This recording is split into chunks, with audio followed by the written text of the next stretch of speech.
Chapter 29. She's more than a desire. The Swiss dawn was a surgical blade of light, cutting through the heavy velvet curtains of our hotel suite. I stood by the window, the cold glass biting into my forehead, watching the first ferries carve white lines across the dark glass of Lake Zurich. My mother's voice was still echoing in my skull, a rhythmic, poisonous chant. Ask Eris Thorne about the third partner. I had spent most of the night staring at a blank screen, my fingers hovering over the keys, paralyzed by the fear of what I might find. For years, I had navigated the shadows of the corporate world with the confidence of a man who owned the dark. But now, the dark was personal. It involved Maya. It involved the foundation of the love I had just traded my entire life for. I looked back at the bed. Maya was still asleep, her silhouette a soft, graceful curve under the white duvet. One arm was flung out, her fingers curled as if she were searching for my hand even in her dreams. I felt a surge of emotion, so intense it was almost a physical pain. It wasn't just lust, though the memory of our night on the jet was still a fever in my blood. It was something deeper, something that reached into the hollowed-out parts of my soul and filled them with a terrifying, incandescent light. She was more than a desire. She was my compass, my conscience, the only reason the air in my lungs didn't feel like lead, and I was about to keep another secret from her. I walked to the bed and sat on the edge, the mattress dipping under my weight. I reached out and stroked her cheek, my thumb tracing the delicate line of her jaw. She stirred, a soft hum of recognition vibrating in her throat, and opened her eyes. "You're already dressed," she murmured, her voice thick with sleep.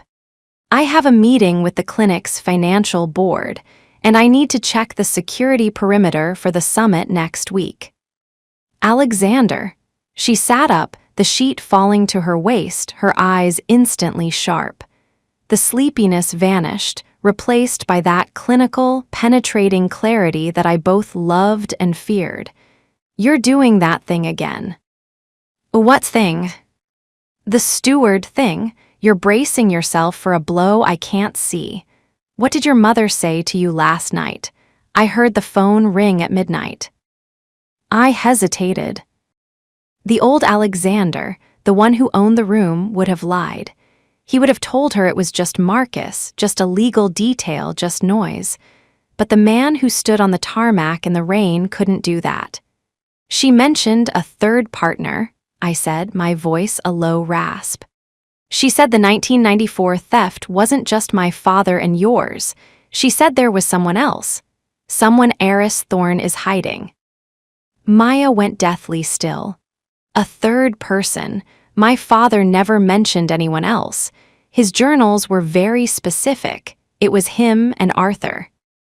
"My mother is a master of the half-truth, Maya. She wants to plant a seed of doubt. She wants us looking at each other instead of her." I took her hands in mine, my grip firm. "I'm going to find out who it is, but I want you to stay at the clinic today. I don't want you in the middle of this until I know exactly what we're facing." Maya pulled her hands away. She didn't look angry, she looked disappointed. "Yesterday, you gave me the company, Alexander. You gave me the patents. You gave me the power." She stood up, walking toward the window, her back to me. "But today, you're still trying to keep the truth for yourself. You say I'm more than a desire, but you're still treating me like a porcelain doll that might break if she sees the cracks in the floor." "I'm trying to protect you." "I don't need protection from the truth," she shouted, turning to face me. The morning light caught the tears in her eyes, making them look like gold. "I need a partner who doesn't think I'm too fragile to handle my own history. If there's a third partner, I'm the one who needs to know. Because if they're in Zurich, they're here for the code. My code." I looked at her, and the realization hit me with the force of a tidal wave.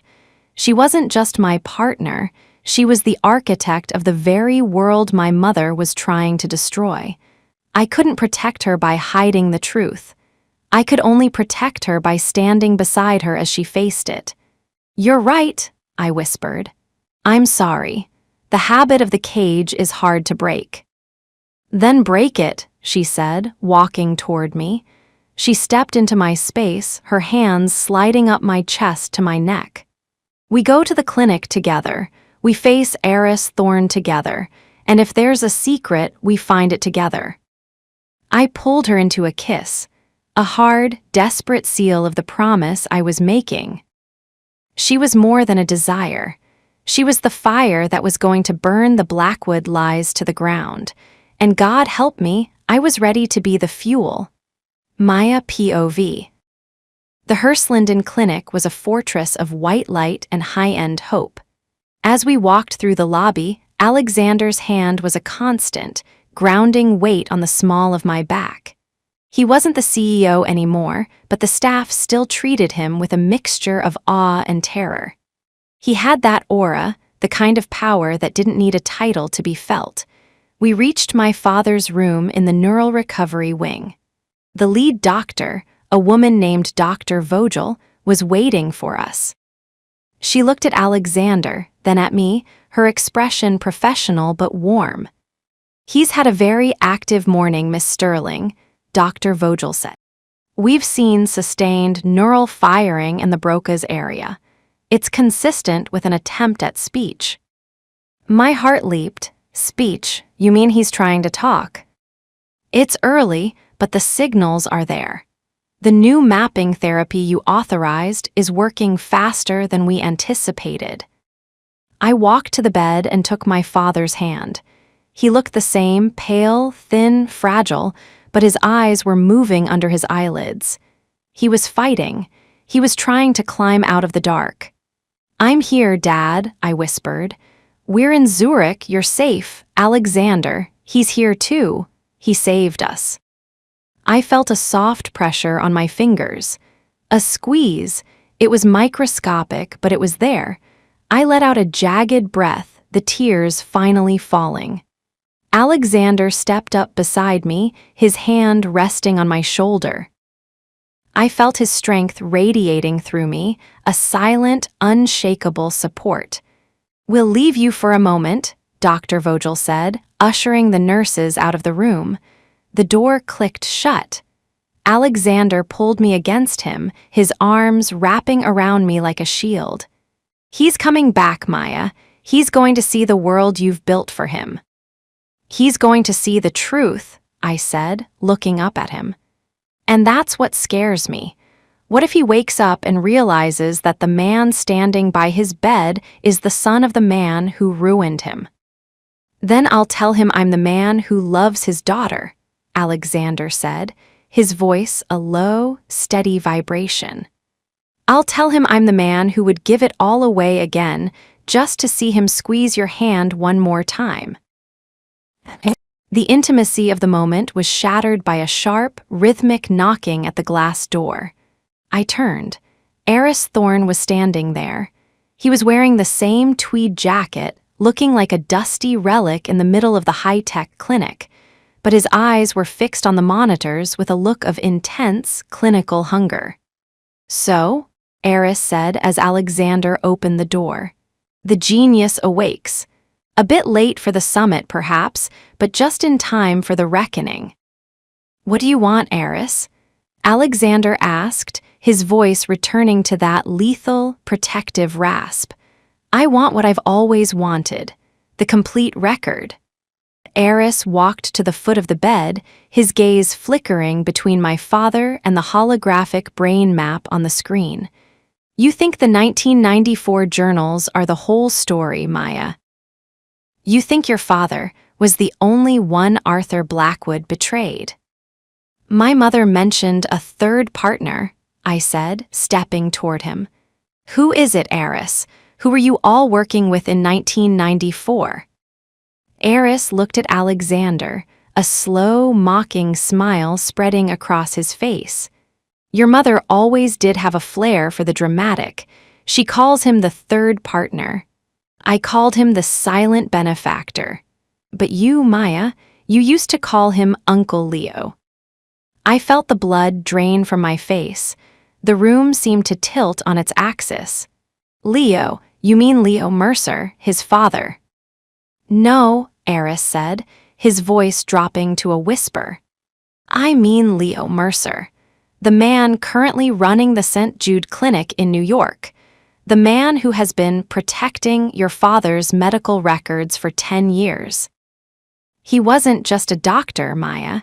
He was the one who provided the initial seed funding for the Blackwood takeover.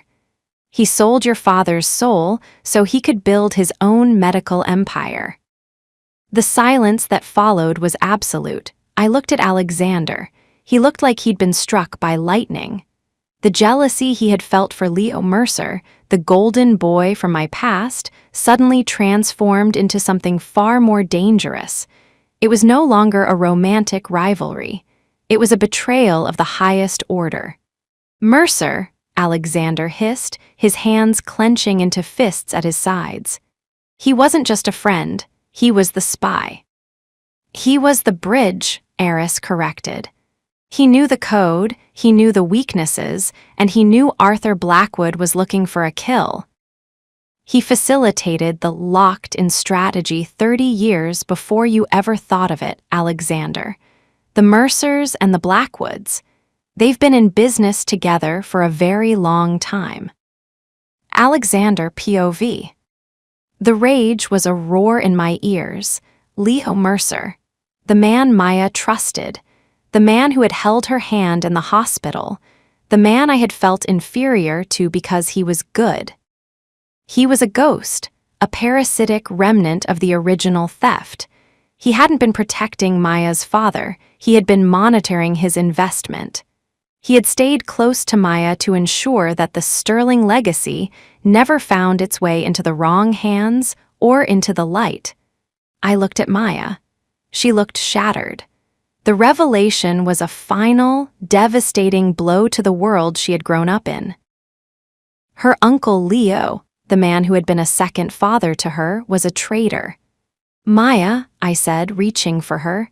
Don't, she whispered. She wasn't looking at me, she was looking at her father. He knew, my father knew Leo had betrayed him. That's why his handwriting changed at the end of the journal. He wasn't afraid of your father, Alexander. He was afraid of the man he thought was his best friend. She turned to Eris Thorne, her eyes burning with a new lethal fire. Where is he? Where is Leo Mercer now? He's in Zurich, Eris said. He arrived this morning. He's here for the summit. He's going to claim the Horizon Project as a joint venture between the Mercer Group and the Blackwood estate. He thinks with Alexander out of the way, he can finally step into the light. I felt a surge of cold, focused energy. The fallout was no longer a chaotic aftermath. It was a target. He thinks I'm out of the way. I said, my voice turning into the mechanical vibration that the world feared. He thinks because I resigned as CEO, I've lost my teeth. I walked to the door and pulled out my phone. I dialed Marcus. Sir, I want everything. Every bank transfer, every shell company, every private communication between Arthur Blackwood and Leo Mercer SR, from 1990 to 1995, and I want the current Mercer Group's short-term liabilities. Now. Sir, the markets in Zurich are closed. I don't care about the markets. Open them. Buy whatever you have to buy. I want to own the Mercer Group by sunset. I hung up and turned to Maya. She was standing by the window, her silhouette sharp against the Swiss sky. She looked like a woman who had finally seen the full scope of the battlefield. We don't just destroy them, Alexander, she said, her voice steady and cold. We expose them. At the summit, in front of the global press, we show them the third partner. And we show them exactly what happens when you try to steal from a sterling. I walked over to her and wrapped my arms around her from behind. She leaned back into me, her heat a contrast to the icy resolve in her voice. "She's more than a desire," I whispered into her hair. "She's the storm." "And you?" she asked, turning in my arms. "I'm the one who's going to make sure the world is watching when the lightning strikes." Maya POV. The hotel suite was a war room by midnight. Alexander was at the desk, 3 monitors glowing with the digital wreckage of the Mercer Group. Marcus was on the satellite link, his voice a constant hum of data and logistics. Eris Thorne was in the corner, nursing a glass of dark whiskey, finally looking like a man who had completed his mission. I sat on the sofa, the blank notebook Alexander had given me now filled with the logic of the reckoning. I wasn't just writing the science anymore. I was writing the indictment. "The Mercer Group is over-leveraged in European tech," Marcus said. "If the Knight Group pulls their secondary credit line, the whole house of cards falls." "Then have Knight pull it," Alexander commanded. "Tell him it's a condition of my continued consultation on the Horizon project." "Sir, Lord Knight is still in custody." "The board isn't. Talk to the deputy. Tell them if they want the Sterling IP to remain stable, they do exactly as I say." Alexander looked at me, his eyes dark with a mixture of exhaustion and pride. "We have them, Maya. By tomorrow morning, Leo Mercer won't be able to buy a cup of coffee in this city without my permission." "It's not enough," I said, standing up. "I want to see him. I want to look him in the eye before we destroy him." "Maya, it's dangerous." "He's my past, Alexander, not yours. I'm the one who has to close this door." Alexander looked like he wanted to argue, but then he saw the look in my eyes. He saw the woman who had stood on the fountain in New York. He saw the partner he had promised to trust. "Fine," he said, standing up and grabbing his blazer. "He's staying at the Bor-o-Lac. We go now." Alexander POV. The Bor-o-Lac was a monument to the kind of old money that the Mercers thrived on. It was discreet, elegant, and filled with the kind of people who thought they were untouchable. We walked through the lobby like a pair of assassins. Maya was wearing a long black coat, her face a mask of cold fury. I was the shadow at her side, my hand resting on the small of her back, my pulse a steady, rhythmic beat of anticipation. We reached the suite on the 3rd floor. I didn't knock. I used the master key I'd acquired from the concierge with a single, well-placed bribe. The doors slid open. Leo Mercer was there. He was sitting at a table with a glass of wine, looking at a series of blueprints for the Horizon rollout. He looked up, and for a second the golden boy mask slipped. His face went pale, his eyes widening with a look of pure, unadulterated shock. "Maya," he breathed, "how did you? What are you doing here?" "I'm here to see my Uncle Leo," Maya said, her voice like a serrated blade. "I'm here to ask you how much Arthur Blackwood paid you to watch my father die." Leo stood up, his wine glass spilling onto the blueprints. "Maya, you don't understand. It was complicated. The company was failing." "It was failing because you were bleeding it dry." Maya stepped into the room, her presence filling the space. "You were the leak, Leo. You were the 3rd partner. You sold the code to the Blackwoods 30 years ago, and you've been living off the interest of my father's soul ever since." "I protected you," Leo cried, his voice high and desperate. "I stayed at that clinic. I looked after your father when no one else would." "You stayed to make sure he didn't wake up," I shouted, stepping around Maya. I took Leo by the lapels of his expensive silk shirt and slammed him against the wall. The wine glass shattered on the floor. "You stayed to monitor the assets. You stayed to make sure Maya never found the journals." Alexander, let him go, Maya said, her voice quiet. I looked at her. She wasn't angry anymore. She was disgusted. It was a far more powerful emotion. He's not worth the effort, she continued. Look at him, Alexander. He's just a man who spent his life hiding in the shadows of greater men. He's not a titan, he's a parasite. I let go of him. Leo slumped against the wall, his breathing ragged. He looked at Maya, his eyes filled with a pathetic, crawling kind of fear. The Mercer Group is dead, Leo, I said, my voice returning to the lethal vibration. By the time the sun is up, you'll be a bankrupt ghost. And by the time the summit is over, you'll be in a Swiss prison alongside Alistair Knight. You can't do this, Leo whispered. The Blackwood name, it will be destroyed too. The Blackwood name is already gone, I said, taking Maya's hand. We're building something else now, something you'll never be part of. We walked out of the suite, leaving Leo Mercer in the wreckage of his own lies. Maya POV. The air in Zurich was cold and clean as we walked back to our hotel. I felt a strange sense of lightness. The third partner was no longer a ghost, he was a defeated man. The past was no longer a cage, it was a map. I looked at Alexander. He was walking beside me, his hand in mine, his silhouette dark against the city lights. He looked tired, but his eyes were clear. He had faced the truth of his family, and he hadn't flinched. You okay? He asked, stopping by the lake. I'm better than okay, I'm free. I looked at the water, the dark mirror reflecting the stars. He was more than a desire, wasn't he? The need to know the truth, the need to be whole. Yes, Alexander said, pulling me into his arms. And you're more than anything I ever deserved. He leaned down and kissed me, a slow, deep, soul-shaking kiss that tasted of the future. The fire was gone. The fallout was settling. We were two people standing on the edge of a new world, and for the first time, I wasn't afraid to step into it. Act I is almost over, I whispered against his lips.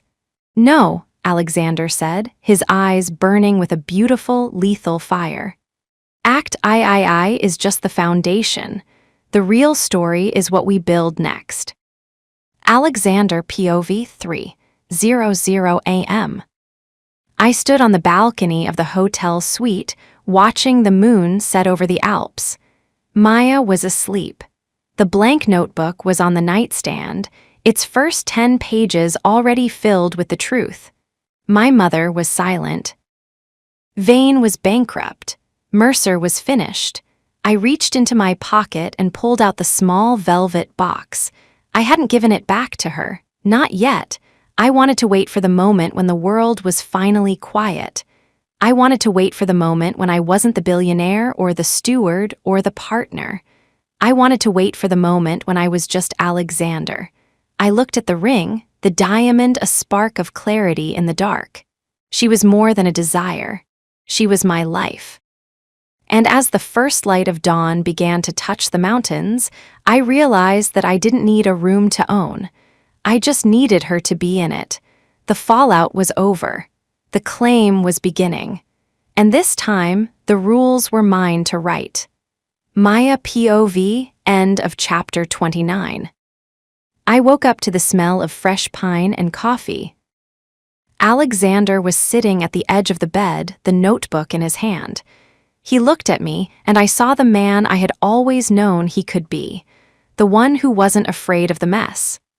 Good morning, partner, he said, his voice a low, warm melody. Good morning, Alexander. I sat up, the sheet falling away. Is it time? It's time. The summit starts in 2 hours. The world is waiting for the sterling legacy. Then let's go give it to them. We walked out of the hotel suite, hand in hand. The sun was shining over Zurich, a brilliant, cold clarity that made the city look new. We were locked in. But the cage was gone, we were the fire, and we were finally burning together. Next chapter, chapter 30, they crossed the line.